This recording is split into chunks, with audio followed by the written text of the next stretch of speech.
muito falar sobre essas questões, inclusive já queria começar com uma pergunta sobre o que vocês acham, né? Que acho que quando a mulher alcança um determinado êxito, um super sucesso na carreira, na vida, vocês acham que a gente sempre tenta dar esse né, responsabilidade disso, assim, o resultado disso. Ah, não, foi muito trabalho. Ah, foi, né, muito difícil, muito trabalho.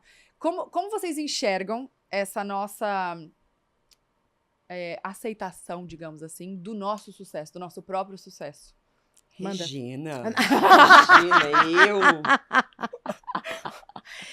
Eu dou um passo atrás. Eu acho que a gente nunca enxerga o próprio sucesso. Eu acho que sempre, falando por mim, sempre ficou faltando um pouquinho, eu poderia ter ido além, poderia ter sido mais. Eu sempre minimizo o que aconteceu. Eu falo, mas isso não é nada, isso qualquer pessoa poderia ter feito.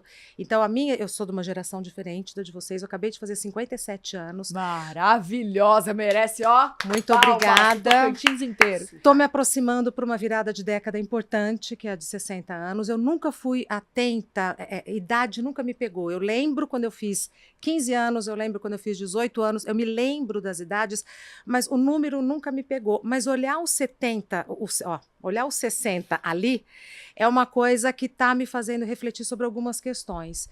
E aí casa muito com a pergunta que você fez, porque eu acho que em alguns momentos da vida eu poderia ter desfrutado mais, eu poderia ter usufruído mais, eu poderia ter relaxado mais, justamente por ter entendido que o que eu estava fazendo já era bom o suficiente. Então eu sempre achava que assim que isso, o êxito daqui só me preparou para o próximo que virá, e o próximo, e o próximo. Calma. Tá gostoso aqui, tá gostoso agora, tá maravilhoso, eu vou desfrutar. Se vier, muito que bem. Se não, o que eu fiz já é o bastante. Acho que isso também tem a ver com a idade, porque 57 anos é bastante. Eu já fiz muita coisa, né? É muito tempo vivido. Então, eu acho que assim, a gente primeiro entender que o que foi feito tá bom, tá de bom tamanho e foi bem feito, já é muito legal. Você acha que isso tá muito, assim, na questão de sermos mulheres e termos que fazer muitas coisas ao mesmo tempo? E aí isso transforma E se comparar. também? E se comparar. Sim. Assim, o tempo todo. Se comparar com pessoas da mesma idade, se comparar com pessoas de outra. A comparação, entendeu? Acho que a comparação, quando a gente se compara, de maneira geral, a gente sempre acha que poderia. Eu tô aqui, mas eu poderia estar lá. Não, você tá onde você tá e tá bem legal e você tá inspirando. Eu acho que ao invés da gente se comparar, a gente podia se inspirar, que é muito diferente. Nossa, adorei. É um perigo, né? Porque geralmente quando a gente compara o nosso bastidor com o palco do outro. Exatamente. A gente não compara bastidor com bastidor. Então é sempre muito injusto com a gente. Acho que a gente tem uma tendência a não aceitar esse sucesso. Eu acho que é uma tendência, né? Não é necessariamente algo que passa por todas nós, mas eu acho que a autoestima, assim como outras características, como por exemplo a ambição, são aquelas que mudam muito de acordo com o gênero. Acho que a autoestima perante um homem na nossa sociedade, e aí desde já para algumas coisas eu acabo sendo generalista, mas eu sei que temos casos isolados em relação a isso, mas para cada tese a gente precisa generalizar um pouquinho. A autoestima feminina é muito vilanizada. E eu falo isso vilanizada justamente pelos nossos arquétipos e todas as nossas imaginações. Então, assim, quando você pega uma vilã de novela, ela é muito segura. A mocinha é insegura. Quando você pega o homem que ele é seguro de si, que ele fala, não, eu lutei para conseguir isso, ele é um vencedor. A mulher é uma arrogância. E a arrogância feminina, ela é um caminho direto para a mulher sozinha, que é a nossa grande fantasma, que nos falam desde cedo. Se você não se comportar de tal maneira, você será sozinha. Porque a mulher que conquista e que vai, ela vai ser sozinha. Porque, então, acho que quando chega o elogio ou o sucesso, a gente tem uma tendência a tentar dividir, quase que diluir, né? Deixa eu diluir isso aqui, porque eu não quero ser arrogante, porque eu não quero ser sozinha, porque eu não quero ser a vilã da novela. Então, eu acho que cabe na gente também desconstruir isso até para querer o sucesso. E posso falar uma coisa? Eu acho que a gente também nunca é uma coisa só. Então, assim, a gente estava conversando agora, né? Todo mundo aqui trabalhando e tal. Uma tem problema com a funcionária, outra tem problema com o filho, outra tem problema com a filha que está longe, não sei o quê. Então, a gente nunca é uma coisa só. Então, se a gente é bem-sucedida num dos papéis que a gente desempenha, porque assim não dá para todos os pilares estarem firmes o tempo todo. Um pilar. Ui, não dá para estarmos firmes em todos os pilares o tempo todo. Um dos pilares vai ali meio que ficar de escanteio, porque você está priorizando o outro. Então, acho que quando a gente olha para uma coisa que está dando muito certo, a gente olha para outra. Ah, mas aqui, mas como mãe, mas como esposa. Então, assim, a gente faz muita coisa e de vez em quando um papel está em evidência, os outros vão se revezando. É o normal da vida, né? Acho que das tudo mulheres. na vida Isso é normal da vida das mulheres. mulheres, sim. Mas acho que, falando de vida em geral, acho que tudo é muito cíclico, né? Então, uma hora você tá muito bem no seu trabalho. E uma hora, talvez, você tá tão dedicada ali que você tá deixando desejar um pouquinho em casa. E aí, depois, você se dedica super em casa, e aí o trabalho dá uma caída. Que não é uma boa, viu? O quê? Ah, não. Conta. O que você acha disso? Não é uma Nossa, boa. mas você sabe que eu divido minha vida, assim, em 3 períodos? Tipo, de manhã eu me dedico pra uma coisa, à tarde pra outra, à noite pra outra. Zero culpa. Não sei Que falar. ótimo. Com a graça do É Senhor. por isso que você é quem você é. Boa. Muito obrigada. Verdade. Se você consegue isso e internamente não tá. É por isso que, né, é uma energia boa, dá pra ver que, pelo menos assim, de fora, né? Justamente. Você entender um Tá pouco o transitando, papel. né? Tá transitando bem. Acho que isso que é. Na verdade, eu acho que culpa tem sempre a ver com a nossa audiência. E aí eu não tô falando audiência de podcast. Tô falando das pessoas com as quais a gente se preocupa com a opinião.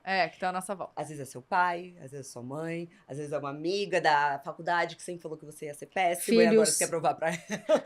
São vozes Filhos. invisíveis. Os filhos. É que eu não sou mãe, né, ainda. Então eu não admiro muito Filhos. que você faça tudo isso. Parabéns, você tá... Mas é isso, eu acho que a gente acaba. Eu deveria ser mais, eu deveria. E sempre vai ter um ranking de prioridade. Algum ranking de prioridade você vai ter que ter. Mas aí, putz, você falou, por exemplo, é uma cilada priorizar a casa e não o trabalho. Mas aí, como que não? Se no mercado de trabalho, grande parte das vezes a gente se sente um pouco em risco. Poucas vezes as mulheres conquistam algo que não sentem que todos os dias elas precisam conquistar de novo. Uhum. E de Todos novo, os dias. e de Não, novo. isso é. Agora fala sua. Por que você acha um risco Eu se acho. dedicar à casa? Não é que eu acho um risco se dedicar à casa. Eu acho que é um risco a mulher priorizar a sua vida pessoal em detrimento da sua vida profissional. Eu acho que se você tem autonomia financeira, se você tem condições de se sustentar sozinha, autonomia financeira, se sustentar, bancar suas escolhas, se você tiver filho, bancar os seus filhos e tal, eu acho que isso te dá uma outra postura frente à vida, inclusive nas relações pessoais. Talvez seja por isso que eu consiga, talvez, me dedicar nesses 2 lugares sem essa culpa, por eu ter a minha independência. Faz muito sentido. No começo me soa estranho, mas faz muito sentido. Faz sentido e, assim, faz sentido em todas as classes sociais.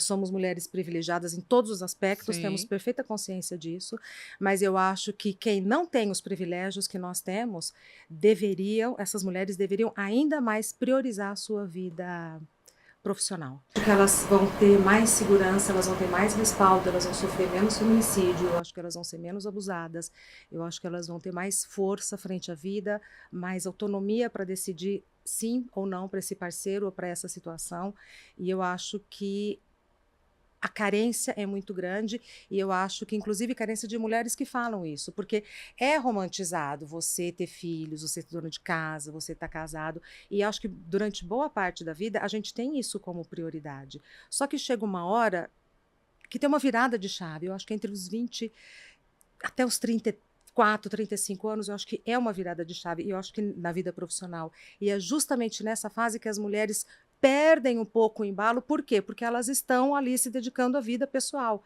Tá fazendo sentido o que eu tô falando? Tá fazendo absoluto sentido. Eu acho que é muito importante, eu vou até reforçar o que você falou, porque eu acho que merece ser dito 2 vezes. A gente sabe hoje que grande parte das mulheres que estão em relações violentas, com dinâmicas tóxicas, não vão embora porque não tem independência financeira. Não tem pra onde ir, não tem como se sustentar. Vai fazer o quê? E muitas vezes elas entraram ali, porque ninguém entra numa relação abusiva no Com início, consciência. Querendo estar, ou né? sendo abusivo no início. Toda relação abusiva começa talvez com o maior amor que você já sentiu na sua vida. Uhum. Tenha certeza. Que é o tal do love bombing, né? Que é a bomba de amor, que é muito afeto, é muito carinho. Uma O paixão, né? controle, ele vai entrando de maneira muito sutil. Porque eu vejo muitas pessoas julgando, mas por que aguentou tanto tempo? Porque não é simples. Porque não é simples. Porque o controle, ele vai sendo aos poucos. Então, Vai o que minando, chega- né, a sua chega com uma personalidade. proposta, Fala o que você quer ouvir. você não precisa trabalhar. Eu ganho o suficiente por mim e por você.